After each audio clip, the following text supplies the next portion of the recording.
Here's 5 strategies you can use to make sure your construction estimates are correct. Underquoting a job is every estimator's worst nightmare, but on the other hand, you don't want to submit bids that are 50% higher than your competitors and look like a fool to your managers. So that's why in this video, I'm going to go through 5 simple strategies you can use to check your construction estimates are correct. With these super simple strategies, you're able to win more profitable projects and prove to your management that you know exactly what you're doing. Before we get into these strategies, we need to understand how people stuff up estimates. So where do estimates go wrong? And I think there's 2 principal ways this happens. The first one is people miss scope. They simply miss pricing a certain aspect of the project, whether they miss it on the drawings, they don't capture it in their work breakdown structure, or they miss covering it at indirect costs. People simply miss activities. The second way people stuff up estimates is they make incorrect assumptions. So that's where a bit of information is missing, or we're taking on a certain risk, like a production risk, and we need to come up with a production rate. We'll make an assumption about what that rate is, and it'll prove to be wrong. So those are the 2 principal ways estimates go wrong. People miss scope and they make incorrect assumptions. Based on this, what are 5 strategies we can put in place to make sure our estimates are spot on?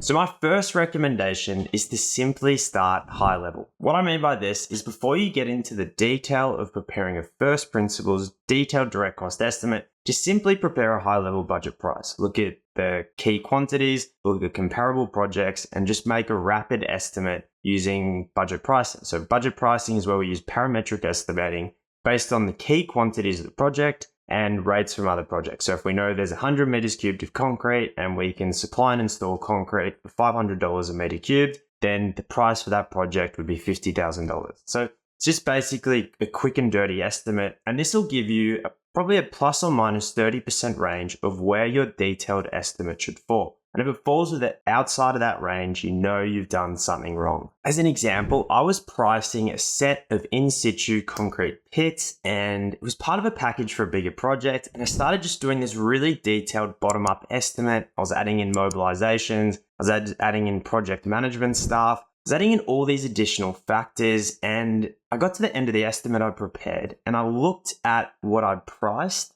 and the figure I'd come up with and what the scope actually was. And I could just instantly see the value I'd come up with was probably 3 or 4 times higher than what it should have been for the scope. So that's why I always recommend when you're preparing an estimate, just do a quick and dirty estimate to begin with, come up with a budget price, and you'll probably find you're much more accurate than you originally thought, and you'll be sitting somewhere round about what it should cost.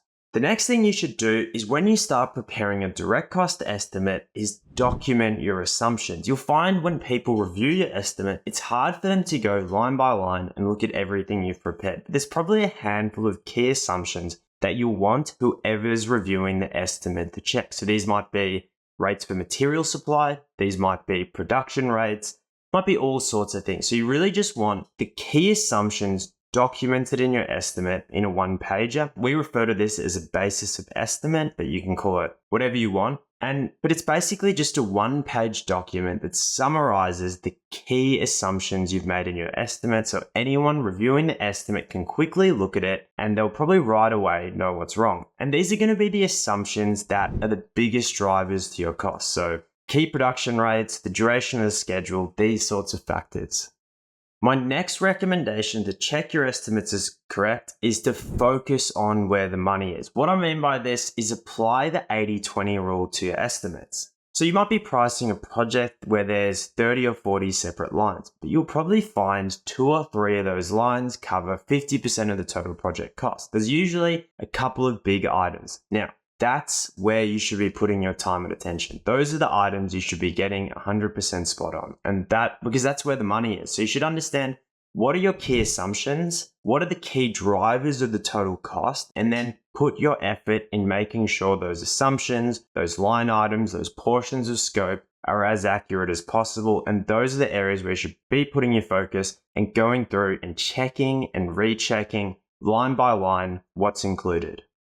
The 4th strategy I recommend doing, and this works particularly well for any self-performed projects or where your labor costs are a large portion of the total project value, is prepare a detailed schedule. The reason you want to prepare a detailed schedule is, one, to make sure your indirect costs are calculated correctly, but also when preparing a schedule, and particularly a resource schedule, you can calculate the labor portion of the total cost. So for example, if you're doing a direct cost build-up for formwork installation and you're using a production rate of 2 man-hours per meter squared, you'll come up with a certain dollar value for labor. On the other hand, if you're looking at this more holistically and you're saying for these walls that are however many meters squared, if we apply a 4-man crew to it, how long do we think it'll take? And you'll find ideally, that schedule should be produced by someone different to who produces the estimate. You can combine these two together and they should be sitting about the same. The schedule-driven estimate should be roughly the same as the first principles estimate. And that's an easy way to cross-check that both people have allowed the same amount. And if they're vastly different, you should be investigating why. I did a direct cost build-up for an electrical project, and the comparison estimate from the schedule was completely wrong. The labor allowances we'd made from the direct cost estimate were completely different to the schedule, and we right away could clearly identify that we'd missed a ton of scope in our estimate. Tip number 5 is to calculate key ratios. When you're preparing your estimate and sending it to other people to review, in some circumstances you'll be lucky enough and there'll be another estimator who can do a line-by-line review, but more likely than not, they're just going to want to know key ratios. So these key ratios you decide to use will depend vastly on the project you're doing. It'll be completely different for a building project to a civil infrastructure project. You want to calculate ratios like total cost per meter cubed of earthworks, or cost per linear meter of trenching, or cost per 1,000 meters of cable installed. These are the sorts of key direct cost ratios you want to calculate. And for your indirect costs, you want to calculate ratios like your ratio of your indirect costs, your direct costs. And basically, these ratios you choose will depend on the business you're in and they'll vary substantially. But you want to understand what are the key ratios that should be consistent from project to project. And calculating these ratios will be a quick and easy way to check your estimate is going to be roughly correct. Although I said there were only 5 suggestions, I'm going to give you a bonus one. And this bonus one is when you're submitting your estimate, qualify it in a letter of offer. What this means is that you're going to write down the methodology you've allowed for, the scope you've allowed for, any key assumptions you've made, and submit that to your client so you can clearly show exactly what you've priced, what the basis of your pricing is, and there's no ambiguity with what's in or out of your estimate. And this will help you to manage any risk and uncertainty. I hope you like those 6 tips and I hope you can use them to make your estimates more accurate. My philosophy with estimating is it's better to be roughly correct than precisely wrong, and I like to think about that framework as I'm going through it. That's why all your time and attention should be on the big dollar items, the things that matter, and you should always have ways of cross-checking your estimate and comparing it to other projects that you know are correct.